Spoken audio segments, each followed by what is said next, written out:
FunnyAnimatorJimTV, and I just wanted to give a quick overview of how to exploit the Damiano Defense, often used by lower ranked players. You'll maybe see it just on random occasions, but it's a pretty bad defense, and I'm going to show you how to exploit it and some of the various lines that go around it. So it's an e4 opening.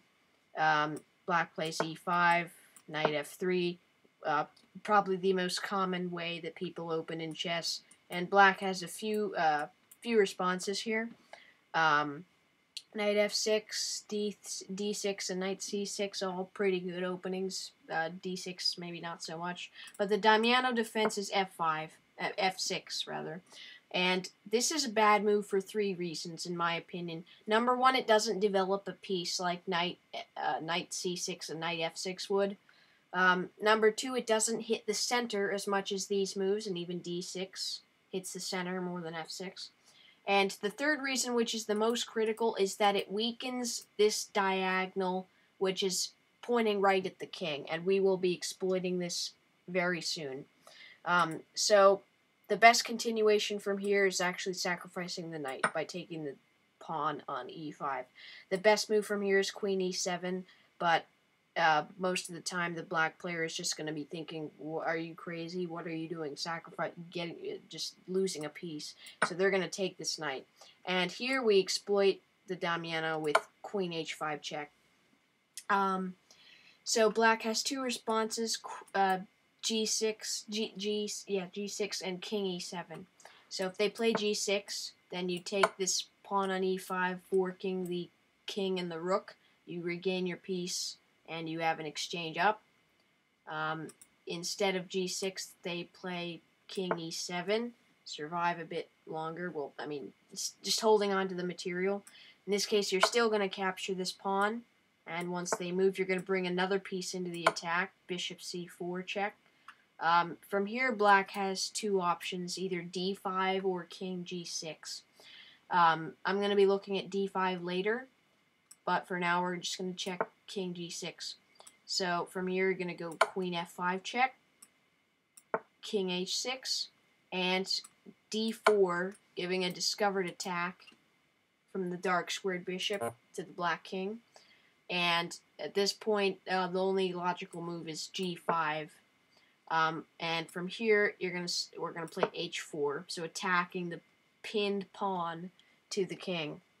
And the way that black can pretty much lengthen this game is, well, if they play something like if they play anything, then you're gonna take this pawn with a check with the bishop. You're gonna take it with the bishop, and pretty much the queen, and pretty much this is just a checkmate right here. Pretty much, well, I mean, there's a lot of stuff that there are like three options, and all those lead to checkmate. So black can play bishop b4 check. You're just going to move your king, so just avoiding any other checks. And then the move that can save black for a couple more moves is queen e7. From here, you're going to see bishop check, and when the king goes to g7, if you take with the queen or moves to h5, it's a checkmate in one.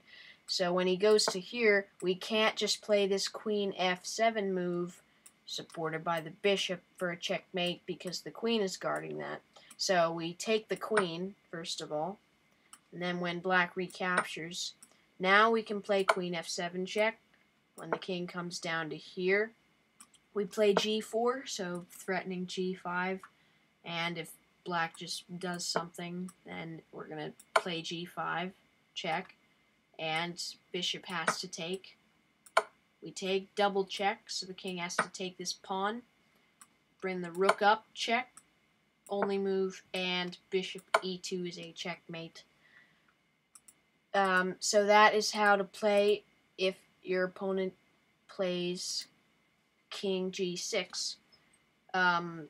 So instead of king g6, right away we play d5, and you're going to see why this move is important. we take the pawn with the bishop, and now the king moves to g6. Now we cannot play queen f5 because the bishop on c8 is guarding that square. So instead we play h4, threatening h5. So black has two ways to stop this. He can play h6 or h5. Both of these are pretty similar, but we're going to check h6 first.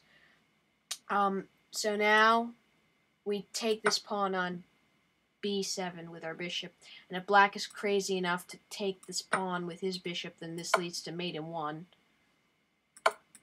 So black cannot capture that bishop. Bishop comes to d6, attacking the queen. You're going to put your queen on a5. Again, you cannot capture this bishop because that checkmate is still there. So from here, black has a couple options. He can bring with his knights and his queen. He has a bunch of options, but overall, with all of them, they're pretty much the same, what we're going to be doing. Pretty much for all moves except knight c6 and knight a6, we're going to be taking this rook on a8. So if they play something like knight e7, then we're going to take that rook. But if they play knight c6, then we just take the knight. And if they play knight a6, then we're going to take the knight. We trade pieces. We're equal in minor pieces and in pieces in general, but we have a much better pawn structure, and we're 4 pawns ahead, and black has isolated pawns, so we have a better position, and the king is absolutely, completely in terrific danger. So white has a better position here.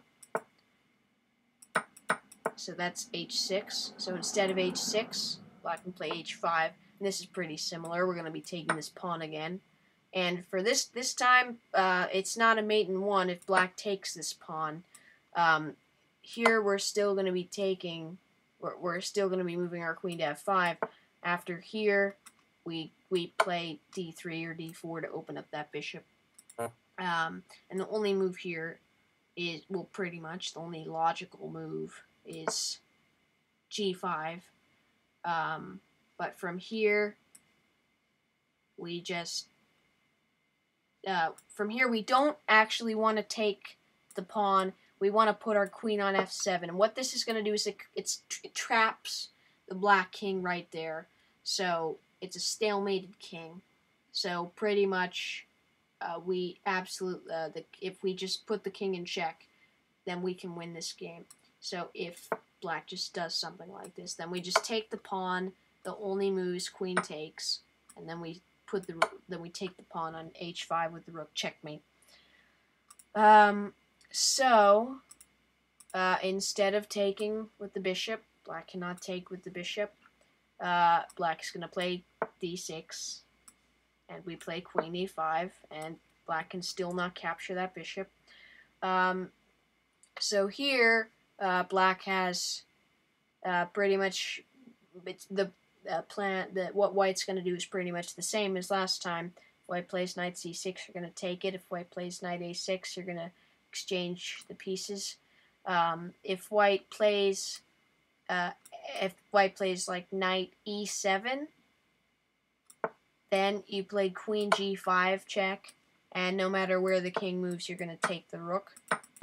And if black plays knight f6 or anything else, pretty much, you're just going to take the rook. So, overall, the Damiano defense does not give black a very good position at all. And these are just the variations that I wanted to show you.